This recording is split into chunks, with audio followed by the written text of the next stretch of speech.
D-Lo 404 again.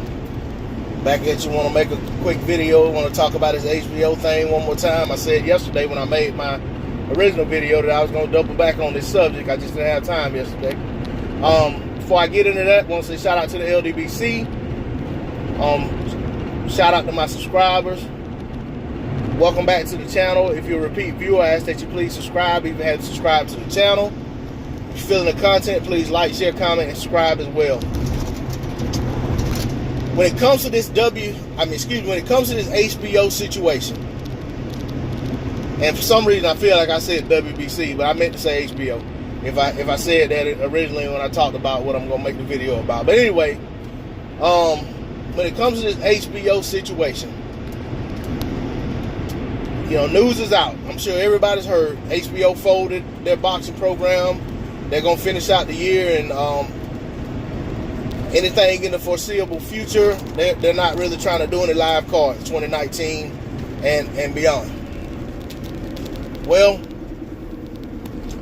in my title of my video, I actually said, no, Eddie Hearn and the Zone don't get to take credit for HBO closing up shop.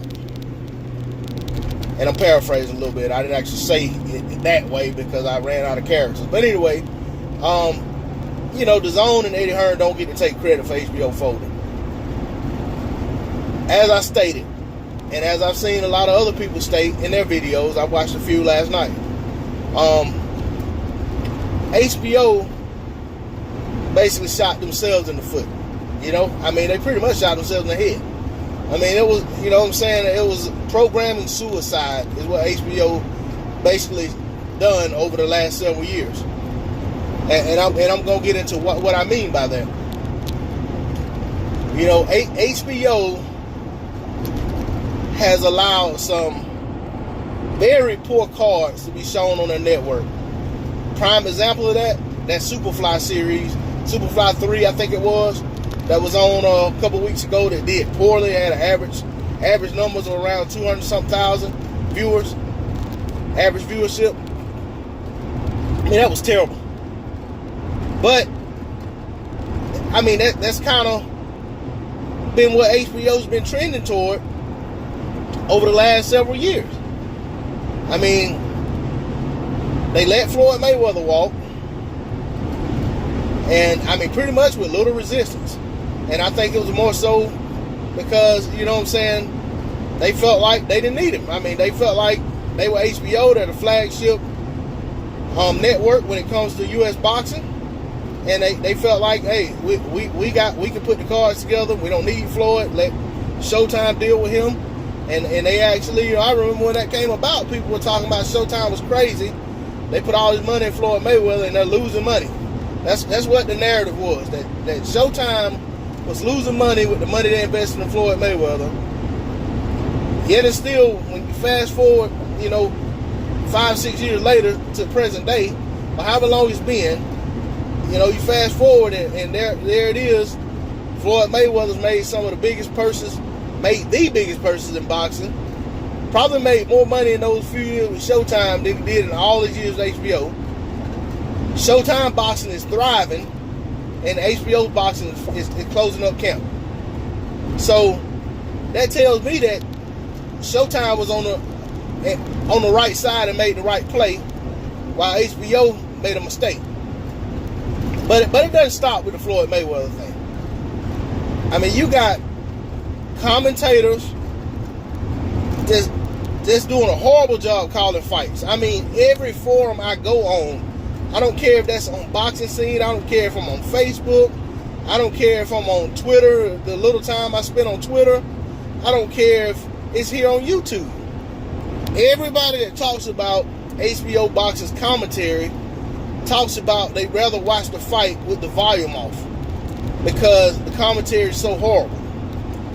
And it's primarily Jim Lampley, Harold Letterman. Every once in a while, Max, it seems like he succumbs to Harold's pressure and starts saying stuff that he don't even believe.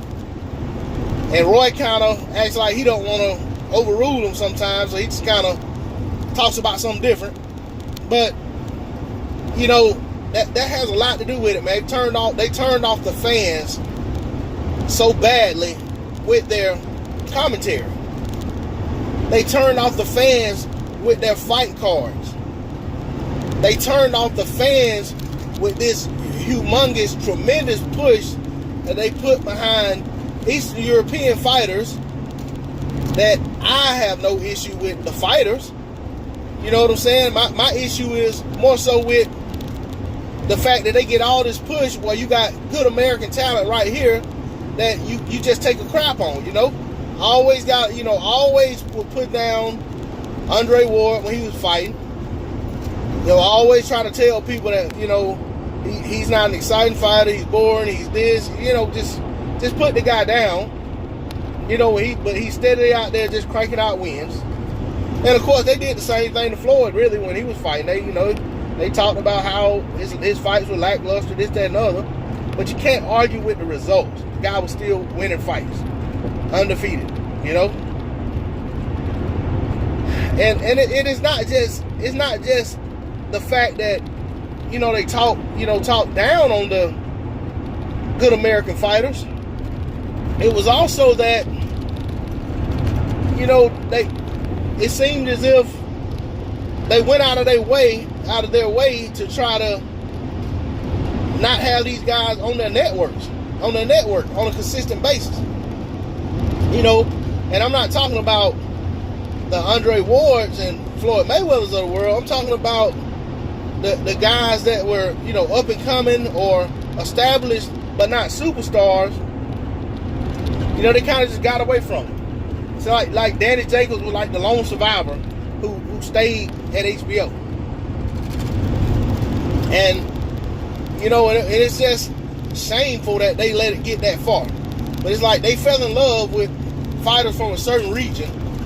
Can't say a certain style because those guys don't all fight the same style.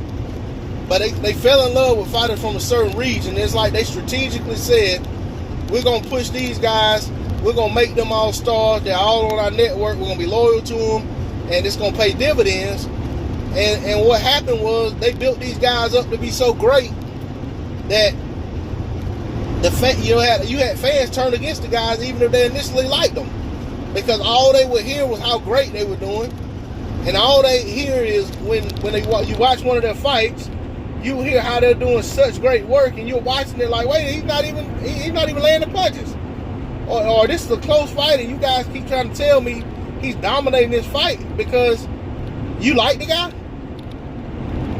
So it's stuff like that that really just, you know, turn people off to HBO Boxing. Now, they brought out this press release, and they were saying that, you know, according to, you know, what they're seeing in their audience polls or whatever the metric was they talked about, and they said that, you know, their fan base, their subscriber base, isn't really that influenced by the boxing cards. So maybe HBO has something else they want to show, and just putting them boxing fight cards on is in the way. And if that's the case, then and they think that people are going to tune in more for that stuff than they are for boxing, then hey, more power to them. But I will say, I don't know how many other people in this country are subscribed to HBO strictly for the boxing. But I can tell you, myself, that's the only reason I have an HBO subscription. Hell, that's the only reason I'm subscribed to Showtime. Is because, excuse me, that's where the best fight cards were put on for years. I've been subscribed to both of them for at least 20 years or longer. And it's always been because that's where I get the lion's share of my boxing, from those networks. But if HBO is done showing boxing at the end of the year, I'm done as a subscriber to HBO. Unless my television, unless my television company, my cable company, which I'm subscribed to Uverse, unless they tell me that, hey, in your package, HBO is free because you got these other channels, then I'll stay subscribed. But if I'm paying extra money just to have HBO, nah, I'm getting rid of HBO. Because, I mean, there's really no point in me still having it. I can catch movies anyway. I got Fire Sticks, and I got Netflix and all that stuff. So, I mean, if my kids want to see some movies, my lady want to watch some movies, we can watch movies without HBO. And like I said, I got these other movie channels. You know, I got Showtime. So, I can catch some movies if I want to catch some movies. There's no point in me still hanging on the HBO subscription. And I'm eager to see what happens with HBO subscription, because I know there are some people like myself who are avid boxing fans, and they're subscribed to HBO strictly for the boxing. So, you know, that's how I feel about that. But I want to say one more thing about this HBO situation. I just want to say this about boxing in general. There are 52 to 53 weekends of the year. Kind of depends on what the year starts at. And there have been several weekends, I mean, every year, that there's not a fight card in sight. I mean, I'm talking about maybe out of a month, there's 3 weekends there's not a fight card on. Then on that one weekend that there's a fight card, HBO has one on, Showtime has one on. And it's like they strategically go head to head for the hell of it. And basically knowing they have the same fan base, making their fans, making their subscribers choose which channel they want to watch the fight on, which network they want to watch fights on. To me, that was a poor strategy. I mean, truly, most people aren't going to watch fights in the middle of the week if they come on at 11, 12 o'clock at night Eastern Standard Time, which I'm on the East Coast, so. But at the same time, I mean, what about these other weekends? You know, that there's not a fight on the other network. To me, to get more bang for your buck, it makes sense to put a card on that particular weekend.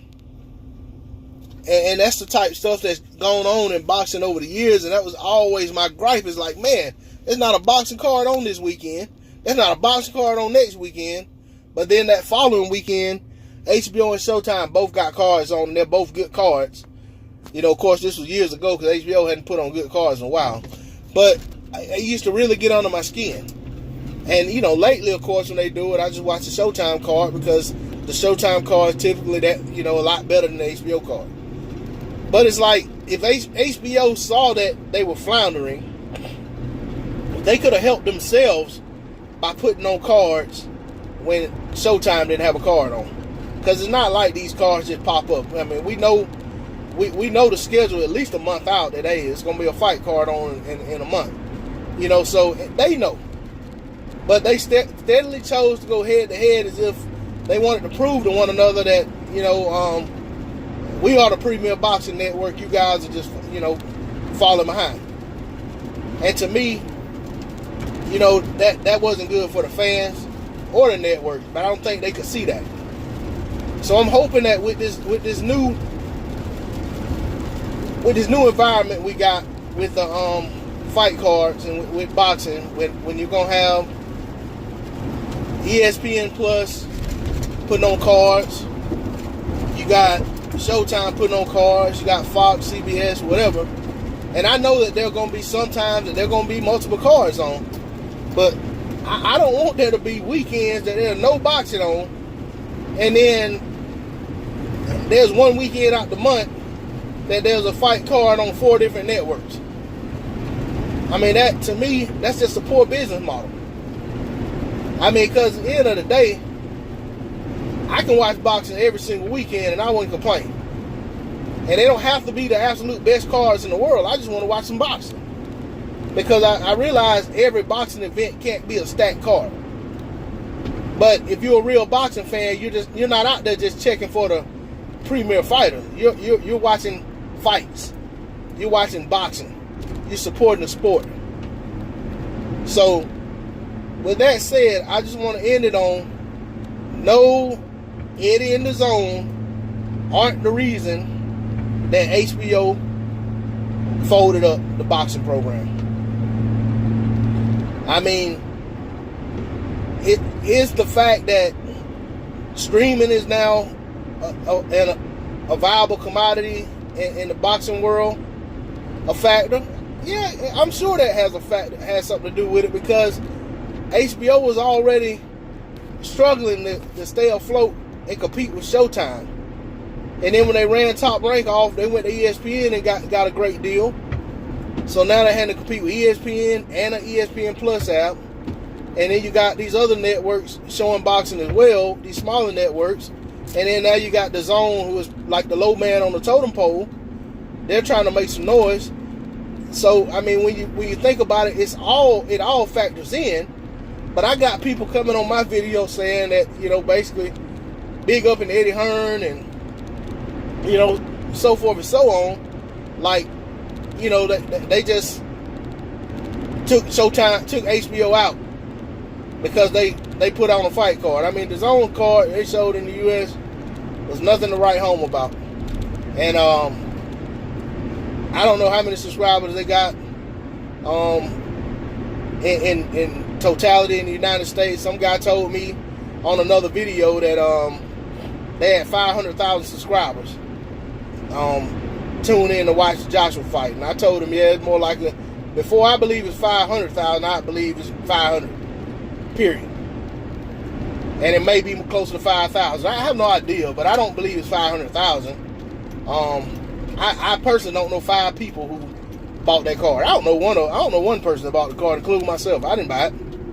I didn't subscribe to the DAZN, and it was free because I didn't want to take a chance on forgetting to cancel my subscription. So I didn't even subscribe to it. I didn't watch the DAZN card. I watched it on a live stream. That's been very reliable because it's not worth the investment to me at this point. I mean, I just don't see the value there for $10 more a month to be coming out of my household to go toward watching crappy fight cards that I can catch on the stream if there's nothing else to do, or if on the one time that they put on a decent card, I can catch it on a live stream. When Andre fights, whoever he fights, I'm going to tune in and watch it. I'm not going to subscribe to the DAZN to do so. But with that said, I'm just going to get on off this topic. I appreciate your viewership. I'm out of here. Moving on. Peace.